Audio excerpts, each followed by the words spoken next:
नमस्कार दोस्तों, स्वागत है आपका गोविंदम बायोलॉजी क्लासेस में। हम पढ़ रहे थे चैप्टर नंबर 2 नर युग्मकोद्भिद और मादा युग्मकोद्भिद की संरचना और विकास। इसमें हम इस लेसन के अंदर फिर आगे हमारा हो गया था कि ये जो पुष्प जो लैंगिक भाग है इसके नर जननांग चल रहे थे। नर जननांग के रूप में हमने पुंकेसर की स्ट्रक्चर पढ़ ली थी। पुंकेसर सिस्टम में 3 भाग पढ़े हमने, एंथर पढ़ा, कनेक्टिव पढ़ा और फिलामेंट पढ़ा, पराकोष, योजी और पूतंतु। फिर हमने जो पराकोष है इसकी स्ट्रक्चर पढ़ी थी, हमने इसकी टीएस काटी थी। टीएस काटने बाद हमें क्या दिखाई दिया, इसकी टीएस में 4 परतें दिखाई दी थी और एक बार लघु बीजाणु धानी दिखाई दी थी। फिर हमने जो अगला जो टॉपिक पढ़ा वो हमने पढ़ा था लघु बीजाणु धानी की संरचना। अपना ये जो टॉपिक आज वाला ये उसी संरचना से रिलेटेड ही है, ये उसी के बारे में, उसकी कोशिश की स्ट्रक्चर क्या है तो वो देखिए जब हमने लघु बीजाणु धानी की संरचना पढ़ी थी तो हमें इस प्रकार की दिखाई दी थी। वो ये जो संरचना थी लघु बीजाणु धानी की, पराकोष की संरचना, पराकोष की जो संरचना थी इसके अंदर कोष्ठीय रूप के अंदर मतलब एक पराकोष में 4 लघु बीजाणु धानियां दिखाई दी थी। फिर हमने ये भी बात की थी कि जो लघु बीजाणु धानी है उसकी स्ट्रक्चर को हम जब यहाँ पे हमने जूम किया था तो लघु बीजाणु धानी की स्ट्रक्चर को हम 2 भाग में डिवाइड करके बांट सकते, पढ़ सकते, उसकी स्टडी कर सकते हैं। कौन कौन सा? एक तो लघु बीजाणु धानी की भित्ति, कि ये जो भित्ति, क्योंकि यहाँ पे कितनी परतें दिखाई दे रही थी, ये परतें थी यहाँ पे,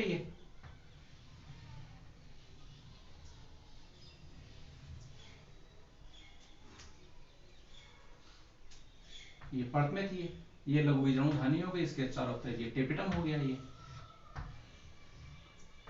ये टेपिटम था ये। तो आप लघु बीजाणु धानी की संरचना को 2 भागों में डिवाइड करके पढ़ सकते थे, पढ़े थे अपन ने। कौन कौन सा? एक तो लघु बीजाणु धानी की भित्ति और दूसरा है बीजाणुजन उत्तक। तो जो लघु बीजाणु धानी की भित्ति की बात की तो हमने एपिडर्मिस, एंडोथीसियम, मिडिल लेयर और टेपिटम, और आंतरिक साइड में कौन सा? बीजाणुजन उत्तक। इसमें जो लघु बीजाणु धानी है उसमें कौन से उत्तक थे? बीजाणुजन उत्तक, स्पोरोजेनस टिश्यूज। ये जो स्पोरोजेनस टिश्यूज है, बीजाणुजन उत्तक है, ये किनसे बने? बीजाणुजन कोशिकाओं से मिलकर के बने। ये जो बीजाणुजन कोशिकाएं हैं यही आगे जाके किसका निर्माण करती है? लघु बीजाणु मात्र कोशिका।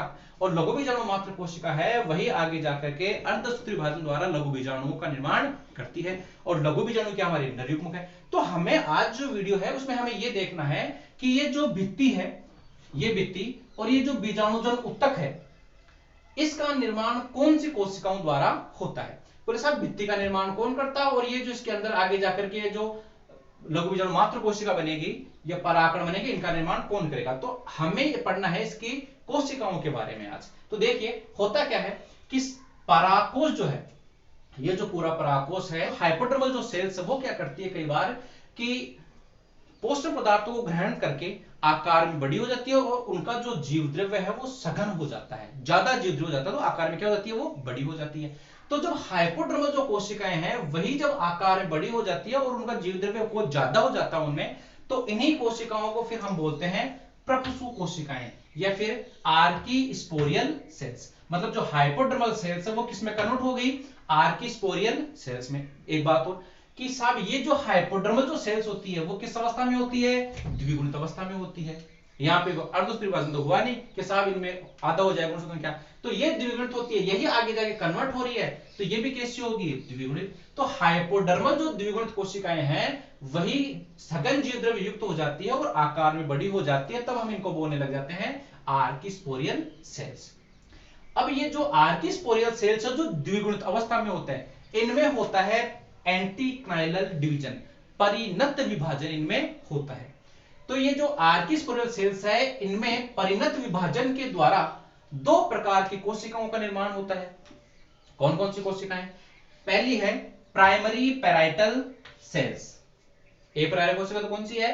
Primary parietal cells. इनको हिंदी बोलते हैं प्राथमिक भित्तीय कोशिका, प्राथमिक भित्तीय कोशिका। और जो दूसरी प्रकार की सेल्स है उनको बोलते हैं प्राइमरी स्पोरोजिनस सेल, प्राथमिक बीजाणुजन कोशिका। तो आर्कीस्पोरियल सेल्स है उसमें एंटीक्नाइलल डिवीजन द्वारा 2 प्रकार के सेल्स बन गए। कौन कौन सी? प्राइमरी पैराइटल सेल और प्राइमरी स्पोरोजिनस सेल्स। दूसरी बात देखिए यहाँ पे विभाजन कौन सा हो रहा है? यहाँ पे समसूत्री विभाजन ही होता है साहब यहाँ पे। तो ये देखो ये द्विगुणित है तो इनमें भी क्या हो जाए? ये भी कैसी होगी? ये भी देखिए द्विगुणित अवस्था में है और ये भी कैसी होगी? द्विगुणित अवस्था के अंदर ही होगी।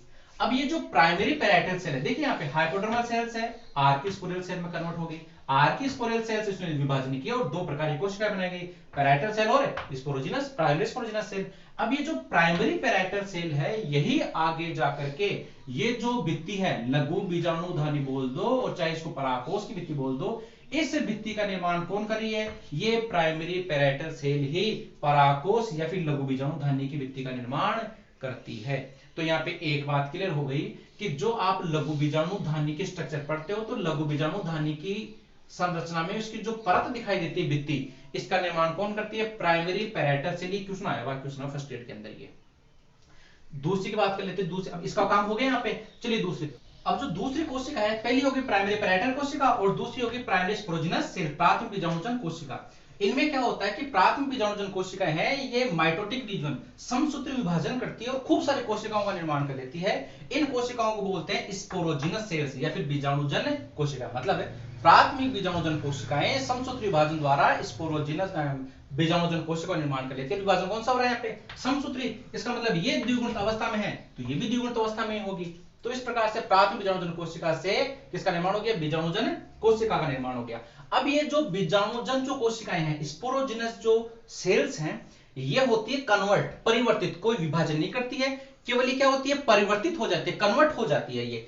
तो स्पोरोजिनस सेल्स है, ये कन्वर्ट हो जाती है माइक्रोस्पोर मदर सेल में, लघु बीजाणु मात्र कोशिका में, या फिर पराग मात्र कोशिका बोल दो। देखिए यहाँ पे ध्यान रखने बात है कि बीजाणुजन कोशिकाएं ही आगे जाकर के लघु बीजाणु मात्र कोशिका या फिर पराग मात्र कोशिका में परिवर्तित हो जाती है। अब ये लघु बीजाणु मात्र कोशिका एक द्विगुणित अवस्था में थी तो क्या हो जाएगा? ये लघु बीजाणु मात्र कोशिका किस अवस्था में रहेगी? द्विगुणित में। क्यों?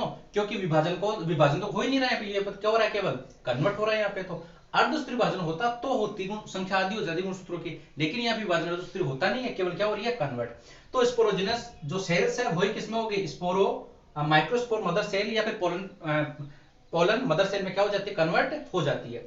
तो इस प्रकार से देखिए ध्यान रखने वाली अब आती है बात ये कि लघु बीजाणु जो मात्र कोशिकाएं हैं वो किस अवस्था में होती है? द्विगुणित अवस्था में होती है।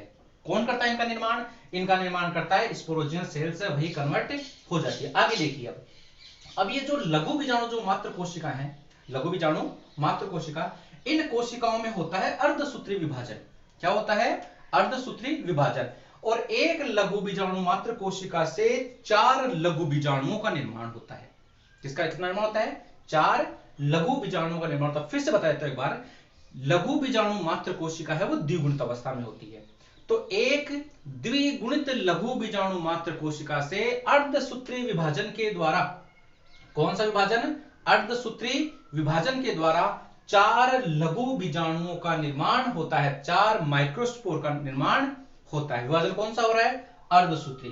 तो एक लघु बीजाणु मात्र कोशिका से कितने लघु बीजाणु बने? 4 बने साहब। क्यों बने? क्योंकि अर्धसूत्री विभाजन होता है। और ये जो प्रक्रिया है कि लघु बीजाणु मात्र कोशिका से लघु बीजाणु बनने की जो प्रक्रिया है, इसको एक नाम है लघु बीजाणु जनन।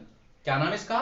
लघु बीजाणु जनन। तो लघु बीजाणु मात्र कोशिका से लघु बीजाणु जनन की प्रक्रिया द्वारा लघु बीजाणुओं का निर्माण होता है। अब देखिए साहब, एक लघु बीजाणु मात्र कोशिका कितने बन रहे हैं साहब? 4 लघु बीजाणु बन रहे हैं। लेकिन ये जो 4 लघु बीजाणु है, ये एक रासायनिक पदार्थ होता है केलोज।